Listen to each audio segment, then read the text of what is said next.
আসসালামু আলাইকুম। সবাই কেমন আছেন? আশা করি সবাই ভালো আছেন। আজ আপনাদের জন্য নিয়ে এসেছি গল্পের চতুর্থ পর্ব। আশা করি গল্পটি আপনাদের ভালো লাগবে। তাহলে চলুন শুরু করা যাক। আমি বললাম, সরি, আসলে আমি বুঝতে পারিনি তুমি পড়ে যাচ্ছিলে, তাই আমার কথা শেষ হতে দিল না। তার আগেই হঠাৎ এসে আবার আমার উপর ঝুঁকে চোখে চোখ রেখে আমার গলা টিপে ধরে। আমি তো অবাক মেয়েটির কাণ্ড দেখে। মেয়েটি করছেটা কি? আমি ভাবতে পারিনি এমন কিছু হবে।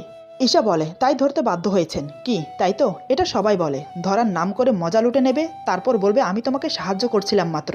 ওর কথায় আমার রাগ হলো। একে তো পড়ে যাচ্ছিল, ধরে বাঁচালাম, এখন তার উল্টো প্রতিদান দিচ্ছে। আমি ওর হাত শক্ত করে ধরে বললাম, এই তুমি বারবার আমার উপর পড়ো কেন? আমি কি ইচ্ছে করে তোমাকে জড়িয়ে ধরেছি? তুমিই তো আমার উপর পড়লে। তুমি পড়ে যাওয়াই উচিত ছিল। বারবার তোমাকে বাঁচাতে গিয়ে আমি ফেসে যাই। ঈশা বলে, তা না হয় বুঝলাম, আমাকে বাঁচানোর খাতিরে আপনি আমাকে জড়িয়ে ধরেছেন, কিন্তু ওই যে ওসব কী ছিল, সেটাও কি বাঁচানোর খাতিরে? আমি বললাম, কিসবের কথা বলছো? আমি আবার কি করলাম? ঈশা বলে, কি করেননি আবার আমাকে? আমি বললাম, তোমাকে বলো কি করেছি? ঈশা আমার দিকে রাগিত চোখে তাকিয়ে সরে গেল। আমি ওর কাণ্ড দেখে মুচকে এসে বললাম, সরি সরি, আসলে সত্যি আমি বুঝতে পারিনি এমন কিছু হবে, আর তুমিও এমনভাবে আমার বুকে এসে পড়েছো, জড়িয়ে না ধরে থাকতে পারলাম না। যা হয়েছে আমার মনের অজান্তেই হয়ে গেছে, তার জন্য সরি। ঈশা বলে, থাক আর অজুহাত দিতে হবে না। নিহাত আমার একা থাকতে ভয় করে, তাই আপনার সবকিছু সহ করতে হচ্ছে। আর আপনার আচরণে একটা কথা বুঝতে পারলাম, আসলে সব ছেলেরাই একই রকম, মেয়ে মানুষ দেখলে নিজেকে ঠিক রাখতে পারে না। আমি কিছু বলতে গিয়েও বলতে পারলাম না, কি বলবো আমি, তাই চুপ করে গেলাম। ঈশা বলে, একটা কথা বলার ছিল। আমি বললাম, বলো, শুনছি। ঈশা বলে, কাল আমাকে হয়তো মা বাবা নিতে আসবে, বলছিলাম কি আপনি কি আমার সাথে যাবেন? আমি ওর দিকে কিছুক্ষণ তাকিয়ে থেকে বললাম, তুমি নিয়ে যাবে আমাকে তোমার সাথে? ঈশা বলে, এটা কেমন কথা? আপনি তো আমার প্রশ্ন আমাকেই করলেন। আমি বললাম, তোমার যদি তাই মনে হয় তাহলে তাই, এখন বলো, নিয়ে যাবে আমাকে? ঈশা বলে, আপনি যদি যেতে চান তাহলে আমার সাথে যেতে পারেন। আমি মুচকে এসে বললাম, ঘুরে ফিরে আমার প্রশ্ন আবার আমাকেই করছো। আচ্ছা বেশ, তোমার মুখ ছোট হয় এমন কোনো কাজ আমি করব না, আমি যাব তোমার সাথে, এবার খুশি তো? ঈশা একগাল হেসে বলে, সত্যি আপনি যাবেন? আমি বললাম, যাব তো। ঈশা বলে, তবে একটা কথা। আমি বললাম, বলো। ঈশা বলে, ইয়ে মানে বলছিলাম কি, সেখানে গিয়ে কিন্তু আপনাকে আমার স্বামীর মতো অভিনয় করতে হবে না, মানে বুঝতেই তো পারছেন। আমি ওর দিকে কিছুক্ষণ তাকিয়ে মুচকে এসে বললাম, ঠিক আছে, কোনো সমস্যা নেই। তারপর আমাদের মাঝে তেমন কোনো কথা হলো না। একসময় নানান কথা ভাবতে ভাবতে দুজনেই ঘুমিয়ে পড়লাম। সকালে ঘুম ভাঙলো মায়ের ডাকে। আজ ওকে নিতে আসবো ওর ফ্যামিলি, তাই বাড়িতে অনেক বড় আয়োজন করেছে। সব মেহমানকে আপ্যায়ন করিয়ে বিদায় জানালাম। বিকেলের দিকে ঈশাকে ওর মা বাবা নিয়ে গেল। যাওয়ার আগে ঈশা আমাকে বলে, আপনি আসবেন তো রাতে? আমি বললাম, হ্যাঁ, আমি রাতে ঠিক সময় পৌঁছে যাব। তারপর ঈশা চলে গেল তার মা বাবার সাথে। রাতে আমি ওদের বাসায় গেলাম। নতুন জামাই গেলে নাকি বাজার করে নিয়ে যেতে হয়, আমিও তাই করলাম। অনেকগুলো বাজার করে ওদের বাসায় গেলাম। সবাই আমাকে দেখে খুশি হলো, তার চেয়ে বেশি খুশি হলো ঈশা। তার মুখে একটা হাসি রেখা ফুটে উঠল। সে মনে মনে বলে, যাক, কথা রেখেছে, অন্তত কারোর সামনে আমার মুখ ছোট হতে দেয়নি, আর কেউ সন্দেহ করবে না আমাদের মাঝে কি চলছে। লোকটাকে যতটা খারাপ ভেবেছি ততটা খারাপ না। এদিকে আমার ভাগ্য খারাপ। আসার সময় বন্ধুদেরকে বলেছিলাম আমার সাথে আসার জন্য, কিন্তু কেউ আসেনি। কারণ সবার নাকি কাজ আছে, তাই আমাকে একাই আসতে হলো। কিন্তু এখানে একা এসে দেখছি বিপদে পড়েছি। এমন কেউ নেই আমার সমবয়সী যে তার সাথে বসে গল্প করব। সে কখন থেকে একা রুমে বসে আছে, এদিকে ঈশারও কোনো খবর নেই। প্রায় ঘন্টা দুয়েক পর ঈশা এলো। শাড়ির আঁচলে হাত মুছতে মুছতে এসে আমাকে বলে, চলুন, রাত অনেক হয়েছে, খেয়ে নেবেন। ঈশাকে দেখে আমার চোখ আটকে গেল। ঘামার তো মুখ, মুখ থেকে ঘাম চুয়ে চুয়ে পড়ছে। তাতে আলাদা একটা সৌন্দর্য ফুটে উঠেছে ওর মুখে। কয়েক সেকেন্ড তাকিয়ে রইলাম অপলকভাবে। ওকে দেখে একদম গৃহিণী গৃহিণী মনে হচ্ছে। আমাকে অমন করে তাকিয়ে থাকতে দেখে ঈশা বলে, কি হলো, অমন করে কি দেখছেন? চলুন, সবাই বসে আছে। আমি উঠে দাঁড়াতে দাঁড়াতে বললাম, তোমাকে দেখছি, তোমাকে একদম গৃহিণী গৃহিণী মনে হচ্ছে। ঈশা বলে, গৃহিণী লাগাটাই স্বাভাবিক। বিয়ে হয়ে যাওয়ার পর মেয়েরা তো এমনি গৃহিণী হয়ে যায়। আমরা দুজন কথা বলতে বলতে নিচে চলে এলাম। নিচে এসে তো আমি আরো অবাক। বাড়িতে কোনো মেহমান নেই, শুধু আমরা চারজন মানুষ। আমি, ঈশা আর ঈশার মা বাবা। এই চারজন মানুষের জন্য এত খাবার, কি কি নেই টেবিলে? আমাকে অবাক হয়ে তাকিয়ে থাকতে দেখে ঈশার মা বলে, কি হলো বাবা, দাঁড়িয়ে আছো কেন, বসো। আমি বসতে বসতে বললাম, না মানে, বাড়িতে কি আরো মেহমান আছে? মা বলে, না, সবাই তো সেই সন্ধ্যাবেলায় চলে গেছে। আমি বললাম, তাহলে মা এত খাবার কেন? মা মুচকি হেসে বলে, সব তোমার জন্য বাবা। আমি বললাম, এত খাবার আমি খেতে পারবো না। ঈশা বলে, বেশি কথা না বলে খাওয়া শুরু করুন। আমি আর কোনো কথা বললাম না। ঈশা আমার পাশের চেয়ারে বসলো। সে আমাকে খাবার বেড়ে দিচ্ছে। মা বলে, জানো বাবা, এসব খাবার কে রান্না করেছে? আমি বললাম, নিশ্চয় আপনি রান্না করেছেন মা। মা বলেন, না, আজ নিজের হাতে সবকিছু ঈশা রান্না করেছে। এটা শুনে আমি আরো অবাক, এত কিছু কখন কিভাবে রান্না করলো, তাও আবার একা হাতে। আমি আর কিছু না বলে সবার সাথে খাওয়া শুরু করলাম। খেয়ে বুঝলাম ভালোই রান্না করে। একসময় খাওয়া দাওয়া শেষ করে রুমে চলে এলাম। কাজের মেয়েকে সবকিছু বুঝিয়ে ঈশাও রুমে চলে এলো। রাত বেশি হয়ে যাওয়ার কারণে শ্বশুর শাশুড়ির সাথে ভালোভাবে কথা হয়নি। ঈশা রুমে এসে সোজা ওয়াশরুমে চলে গেল। কিছুক্ষণ পর ফ্রেশ হয়ে কাপড় চেঞ্জ করে বেরিয়ে এলো। আমি তখন বারান্দায় দাঁড়িয়ে রাতের দৃশ্য দেখছি। বাহিরের পরিবেশটা খুবই মনোরম। ওর বারান্দা থেকে অনেক দূর পর্যন্ত দেখা যায়। ঈশা ধীর পায়ে এসে আমার পাশে দাঁড়ালো। ঈশা বলে, কফি খাবেন? আমি বললাম, মন্দ হয় না। ঈশা বলে, আপনি এখানে বসুন, আমি কফি নিয়ে আসছি। এই বলে সে আবার চলে গেল। কিছুক্ষণ পর কফি নিয়ে এলো। আমাকে এক কাপ এগিয়ে দিতেই আমি ধন্যবাদ বললাম। ঈশা বলে, আপনার কোনো সমস্যা হচ্ছে না তো এখানে? আমি বললাম, তা হচ্ছে একটু, তাতে কোনো সমস্যা নেই। তুমি কিন্তু খুব ভালো রান্না করতে পারো। আমার জন্য এত কিছু রান্না করার জন্য ধন্যবাদ। ঈশা বলে, এখানে ধন্যবাদের কি আছে? আপনাকে রান্না করে খাওয়াতে পেরে আমার ভালো লাগছে। সত্যি বলতে এই প্রথম আমি কারোর জন্য রান্না করেছি। এভাবে টুকিটাকি কথা বলে দুজন ঘুমোতে চলে এলাম। মাঝখানে বালিশ দিয়ে দুজন দুই পাশে শুয়ে পড়লাম। ঈশা বলে, আমার কথা রাখার জন্য ধন্যবাদ। আমি বললাম, এখানে ধন্যবাদ দেওয়ার কি আছে? তুমি না বললেও আমি আসতাম, কারণ এটা নিয়মে পড়ে। ঈশা বলে, তাই বুঝি? আপনি আবার নিয়ম কখন থেকে পালন করা শুরু করলেন? আমি বললাম, না করে উপায় আছে? মা বাবা টের পেয়ে যাবে না? হঠাৎ ঈশা বলে, সত্যি আপনি অনেক ভালো। এই 3 দিন আপনার সাথে থেকে এটা বুঝতে পারলাম, যতটা আপনাকে খারাপ ভেবেছি ততটা খারাপ না। আমি ভুরু কুঁচকে বললাম, হঠাৎ এই কথা? আমি কি এখনো পর্যন্ত খারাপ কিছু করেছি যার জন্য তোমার মনে হয়েছে আমি খারাপ? ঈশা বলে, না মানে ছেলেদেরকে আমি যতটা খারাপ মনে করতাম সেই ধারণা থেকে আপনাকে খারাপ মনে করতাম, কিন্তু আপনার সাথে থেকে বুঝতে পারলাম আসলে সব ছেলে খারাপ হয় না, ভালোও আছে। আমি বললাম, আচ্ছা ছেলেদের প্রতি তোমার এত ঘৃণা কেন, আমি কি জানতে পারি? ঈশা বলে, না আমি বলতে পারবো না। এই বলে কিছুক্ষণ নীরবতা কাটলো আমাদের মাঝে। নীরবতা ভেঙে ঈশা বলল, একটা কথা ছিল। এবার আমি ওর দিকে চোখ ছোট ছোট করে তাকিয়ে বললাম, আবার কি কথা? ঈশা বলে, না মানে বলছিলাম কি, আপনি যদি কিছু মনে না করেন মানে। এই বলে ঈশা চুপ হয়ে গেল। আমি বললাম, বলো কি বলতে চাও? ঈশা বলে, দেখুন অ্যাকচুয়ালি ডোন্ট মাইন্ড। আমাদের যখন একই ঘরে থাকতে হবে, একই ছাদের নিচে বসবাস করতে হবে, তাহলে কি আমাদের মধ্যে বন্ধুত্বটা জরুরি না? অন্তত আমরা বন্ধু হয়ে থাকতে পারি। আমি সেরকম কিছু মেন করে কথাটা বলিনি। জাস্ট একই ঘরে থাকা হয়, উঠতে বসতে এমনকি রাতে একই বিছানায় থাকা হয়। তাহলে কি আমাদের মাঝে বন্ধুত্ব হতে পারে না? আমি একটু রসিকতা করে বললাম, বন্ধুত্ব হওয়া যায়, কিন্তু যদি দেখো সেই বন্ধুত্ব গড়িয়ে ভালোবাসার দিকে চলে গেছে, তখন তখন কি করবে শুনি? তখন তো সব দোষ আমার উপর দিয়ে দেবে। যা হয়েছে আপনার জন্য হয়েছে, মানে তুমি কিছুই করনি। তখন তখন কি হবে শুনি? ঈশা বলে, তেমন কিছুই হবে না। আপনি আমার কাছে আসার চেষ্টা করলেও আমি আপনাকে আসতে দেব না। আমি বললাম, তাই বুঝি? তুমি ভাবলে কি করে যে আমি তোমার কাছে যাব? যদি কখনো এমন পরিস্থিতি হয় তখন তুমি নিজেই আমার কাছে আসবে, এটা আমি হলফ করে বলতে পারি। ঈশা বলে, কনফিডেন্স ভালো, তবে ওভার কনফিডেন্স ভালো না। আর আপনি ভাবলেন কি করে যে আমি আপনার কাছে আসব? আমি বললাম, এমনটা তো হতেই পারে। অ্যাক্সিডেন্টলি যেমন পরশু রাতে তুমি আমার বুকে এসে ঘুমিয়েছো, কাল রাতেও তো কথা বলতে বলতে আমার উপর এসে পড়েছো। বাধ্য হয়ে তোমাকে জড়িয়ে ধরতে হলো। তেমনি আবার অজান্তে আমার কাছে আসতে কতক্ষণ? ঈশা বলে, আপনি তো দেখছি মশা কথায় কথায় খোঁটা দেন। হয়তো বাই মিস্টেকলি হয়ে গেছে। সবসময় এমন হবে তার তো কোনো মানে হয় না। এমনও তো হতে পারে, দেখা যাবে আজ রাতে আপনি আমাকে নিজের বুকে টেনে নিয়েছেন। আমি বললাম, ওরে বাবা, আমার এত শখ নেই কারোর হাতে থাপ্পড় খাওয়া। এই কথা শুনে ঈশা জিভ কেটে কান ধরে বলে, সরি। ওর কাণ্ড দেখে আমি মুচকি এসে বললাম, আরে ধুর, সরি বলতে হবে না, ওটা তো বোঝার ভুল ছিল, তাই এমনটা হয়েছে। আর আমরা এখন বন্ধু। বন্ধুদের মাঝে নো সরি নো থ্যাঙ্কস, মনে থাকবে? ঈশা একগাল হেসে আমার দিকে হাত বাড়িয়ে দেয় হ্যান্ডশিপ করার জন্য। আমি মুখে হাসি ফুটিয়ে হাত মিলালাম। হাত ধরে ছাড়ার বদলে ধরেই রাখলাম। দুজন দুজনের চোখের দিকে তাকিয়ে বসে আছি। হাত ছাড়ার কোনো নামগন্ধই নেই। আমি মনে মনে ভাবছি, কি নরম তুলতুলে হাত, ইচ্ছে করছে সারাক্ষণ ধরে থাকি। এদিকে ঈশা মনে মনে ভাবছে, লোকটাকে যত দেখছি ততই মুগ্ধ হচ্ছি। যতটা খারাপ ভেবেছি ততটা খারাপ না। সত্যি, মানুষের উপরে দেখে ভেতরটা চেনা যায় না। তার ভেতরটা বুঝতে হলে তার সাথে বন্ধুত্ব করতে হয়, তার সাথে ভালোভাবে মিশতে হয়, তাহলে বোঝা যায় মানুষটা কেমন। হঠাৎ কি মনে হতে ঈশা লজ্জা পেয়ে হাত ছাড়িয়ে নেয়। দুজন প্রাপ্তবয়সী ছেলে মেয়ে একসাথে থাকলে যা হয় আর কি। তার উপর আমরা হলাম স্বামী স্ত্রী। একসময় দুজন ঘুমিয়ে পড়লাম। সকালে ঘুম ভাঙলো ঈশার ডাকে।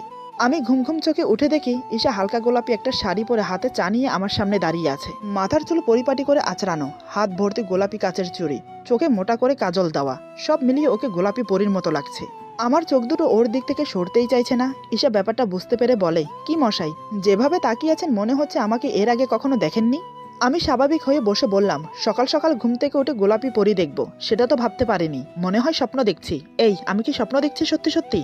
ঈশা আমার কথা শুনে আমার হাতের আঙ্গুল চায়ের ভেতর ডুবিয়ে বলে, স্বপ্নে না, বাস্তবে আছেন। চায়ের ভেতরে আঙ্গুল ডুবাতেই জ্বলে উঠল। আমি তৎক্ষণাৎ আঙ্গুল সরিয়ে বললাম, উফ, এমন কেউ করে?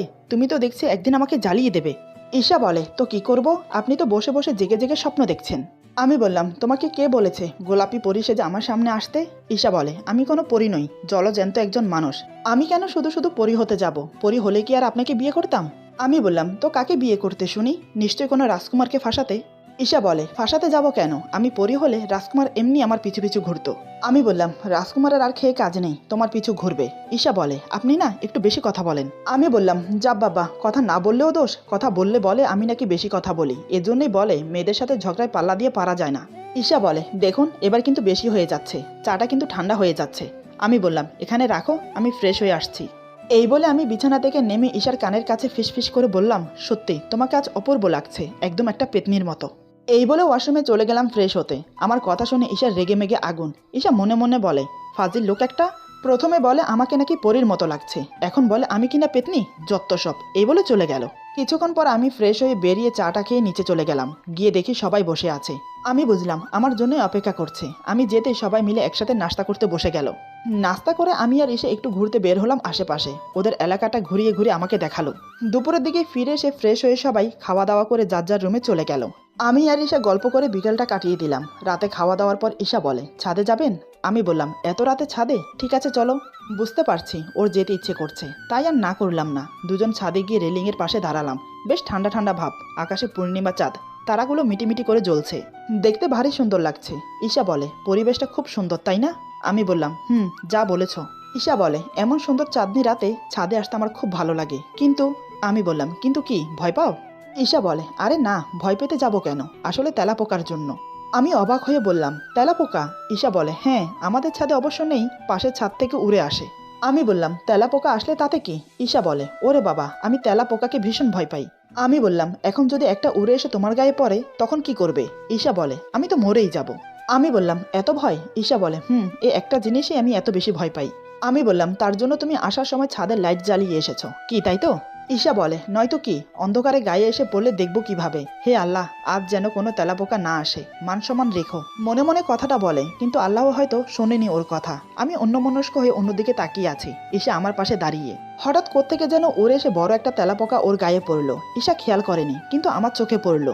আমি ভাবছি বলবো কি বলবো না, আবার মনে মনে ভাবছি বলে দেখি না কেমন রিয়াক্ট করে, একটু মজা নেওয়া যাক। এই ভেবে আমি বললাম, ঈশা তোমার গায়ে তেলাপোকা। ঈশা আমার কথা বিশ্বাস করলো না। সে আমাকে বলে, মজা করছেন, দেখুন আমাকে ভয় দেখাবেন না। কথাটা বলতে বলতে ঘাড়ের দিকে তাকালো। তাকাতেই দেখে অনেক বড় একটা তেলাপোকা ঘাড়ে বসে আছে। এটা দেখেই তো তিরিং তিরিং লাফাতে শুরু করলো। লাফাতে লাফাতে হঠাৎ আমার গায়ে এসে পড়লো। আমিও টাল সামালতে না পেরে ওকে নিয়ে পড়ে যাই।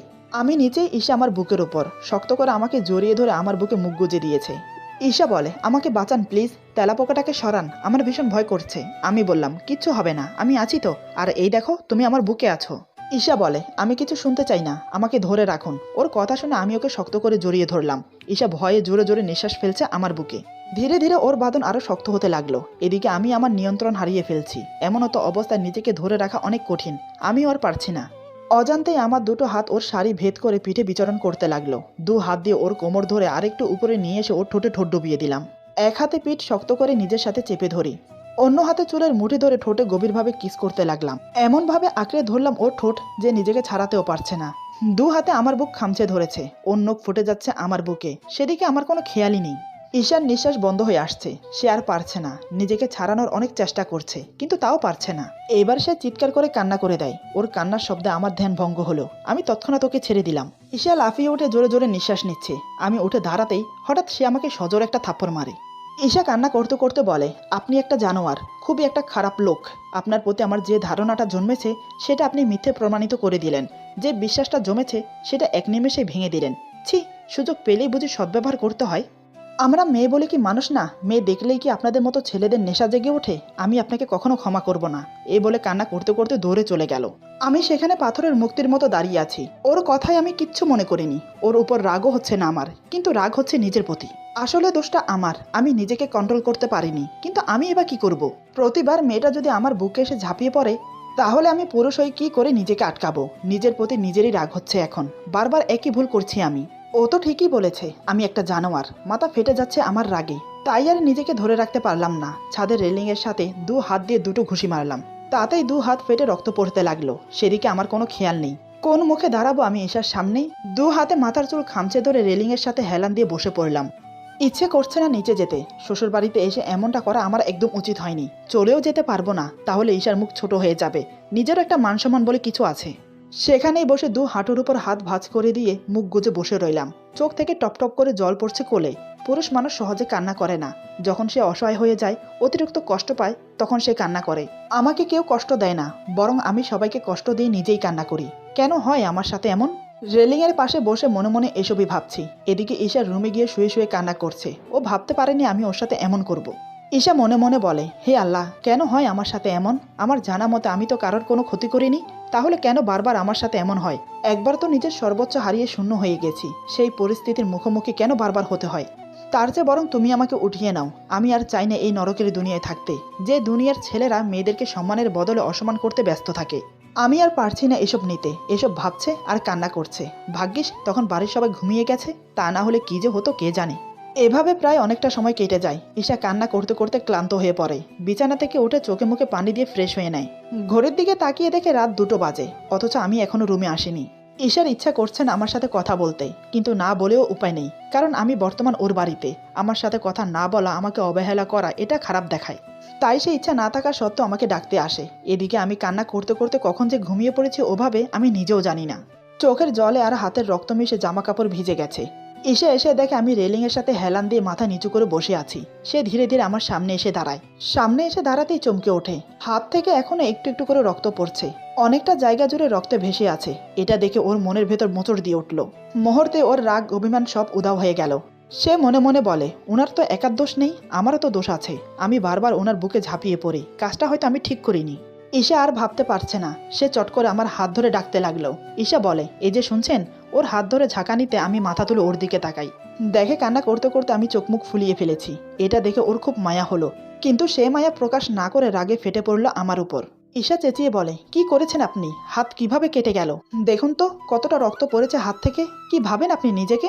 এসব করলে সব ঠিক হয়ে যাবে? কেন এমন করলেন আপনি? আমার উপর রাগ করে নিজেকে আঘাত করলেন? কেন করলেন এমন? এখন উঠুন, ঘরে চলুন। আমি হাঁ করে ওর দিকে তাকিয়ে রইলাম, কোনো কথা বললাম না, কারণ ঈশা কান্না করছে। ওর চোখের পানি দেখে কিছু বলার সাহস পেলাম না। ঈশা আমাকে টেনে তুলে হাত ধরে রুমে নিয়ে গেল। তারপর ওয়াশরুমে নিয়ে গিয়ে আমার শরীর থেকে টি শার্ট খুলে ফেললো। টি শার্ট খুলতেই দেখে নখের আঁচড়ের দাগ রক্ত জমাট বেঁধে আছে। বুঝতে বাকি রইল না এই দাগ ওরই করা। ঈশা অশ্রু ভেজা নয়ন নিয়ে একবার আমার দিকে তাকালো, তারপর বুকের দিকে তাকিয়ে অজান্তে হাত বুলাতে লাগলো সেখানে। ঈশা বলে, খুব লেগেছে না? আমি কিচ্ছু বললাম না, ওর চোখের দিকে তাকিয়ে রইলাম। সত্যি মেয়েদেরকে বোঝা বড় দায়, কখন তারা কী রূপ ধারণ করে বলা যায় না। ঈশা ছোট্ট একটা টাওয়াল ভিজিয়ে আমার শরীর মুছে দিল, কাপড় এনে দিল চেঞ্জ করার জন্য। আমি কাপড় চেঞ্জ করে ওয়াশরুম থেকে বের হতে ঈশা আমার হাত ধরে খাটে বসিয়ে দিল। তারপর ফাস্টিং বক্স খুলে হাতে মেডিসিন লাগিয়ে ব্যান্ডেজ করে দিল। 2টো ব্যথার ওষুধ খুলে দিল খাওয়ার জন্য। আমি চুপচাপ খেয়ে নিলাম। তারপর বালিশ ঠিক করে আমাকে শুইয়ে দিয়ে সেও শুয়ে পড়ল। ঈশা আমার দিকে ফিরে শুয়ে আছে, কিন্তু আমি অন্য দিকে ফিরে শুয়ে রইলাম। ওর চোখে চোখ রাখার ক্ষমতা নেই আমার। নিজেকে খুব অপরাধী মনে হচ্ছে। নানান কথা ভাবতে ভাবতে দুজন ঘুমিয়ে পড়লাম। বেশি রাত করে ঘুমানোর জন্য সকালে আমাকে আর ডাকিনি। আমার ঘুম ভাঙলো দিনের 12টা বাজে। আমি উঠে কোনোরকম ফ্রেশ হয়ে বিছানায় হেলান দিয়ে বসে আছি। ততক্ষণে ঈশা আমার জন্য রুমে নাস্তা নিয়ে এলো। আমার পাশে একদম আমার গা ঘেঁষে বসলো। আমি কিছু না বলে একটু সরে বসলাম। ঈশা ব্যাপারটা বুঝতে পেরেও কিছু বলল না। আমার 2 হাতে ব্যান্ডেজ করা, কিভাবে খাবো এটা বুঝতে পেরে ঈশা নিজের হাতে আমাকে খাইয়ে দিতে লাগলো।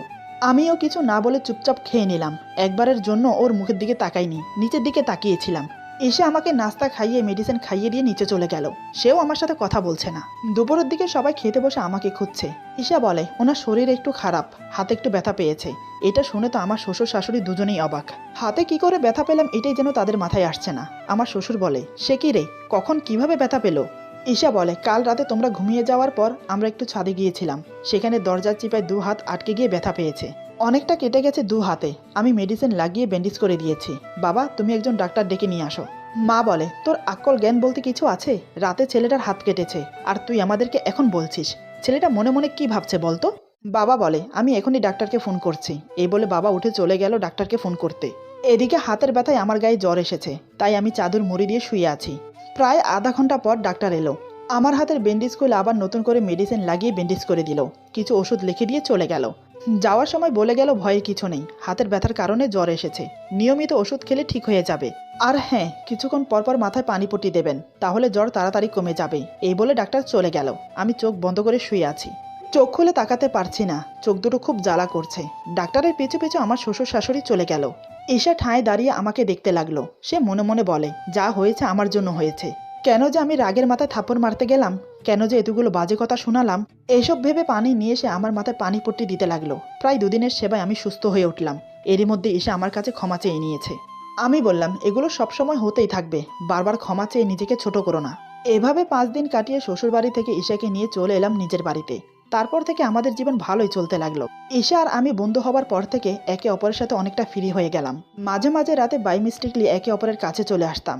একই বিছানায় থাকি যখন, এটা হতেই পারে, স্বাভাবিক ব্যাপার। ঈশাকে বিয়ে করার পর থেকে আমার অতীত ধীরে ধীরে ভুলতে বসেছি। ঈশার ক্ষেত্রেও তাই। দুজনের মাঝে ভালো ভাব জমেছে, একে অপরের সাথে সবকিছু শেয়ার করি। এভাবে প্রায় 6-7 মাস কেটে গেল অনায়াসে। একদিন বিকেল আমি অফিসে বসে পত্রিকা পড়ছি। হাতে কোনো কাজ ছিল না, তাই হঠাৎ আমার একটা আর্টিকেলের চোখ আটকে গেল। আর্টিকেলটা আমি একবার করে 4 বার পড়লাম। আর্টিকেলটা পড়তে পড়তে আমার মাথা গরম হয়ে উঠল। ইচ্ছে করছে নিজের চুল নিজে টেনে ছিঁড়ে ফেলি। মুহূর্তের আগে আমার চোখ লাল হয়ে গেল। কেন বারবার একই জিনিস ঘটে? কেন আমার সামনে এসব পড়ে? কি হচ্ছে এসব? এরপর যা হলো। আজকের গল্প এখানে সমাপ্ত। গল্পের বাকি অংশ পেয়ে যাবেন আগামী পর্বে। সবাই ভালো থাকবেন, সুস্থ থাকবেন। আল্লাহ হাফেজ।